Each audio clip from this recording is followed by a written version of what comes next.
gerne vide, hvordan du lærer at, lad mig se, være sure på dine forældre. Hvis dine sure forældre sådan, hvis dine forældre er så sure, kan det bare være så irriterende.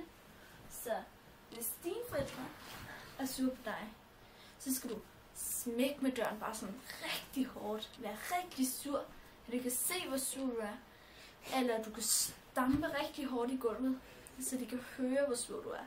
Eller gør ting sådan smadre døren ind i et eller andet, og så sige, undskyld, det var ikke med vilje, men jeg var så sur.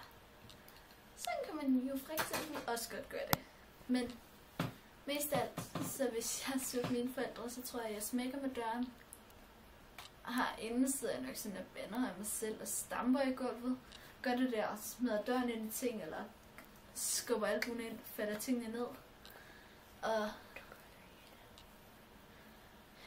ja, og nogle gange så kaster jeg mig i sengen og ligger sådan her. Hvis vi nu siger, at det her er sengen, så gør jeg sådan her.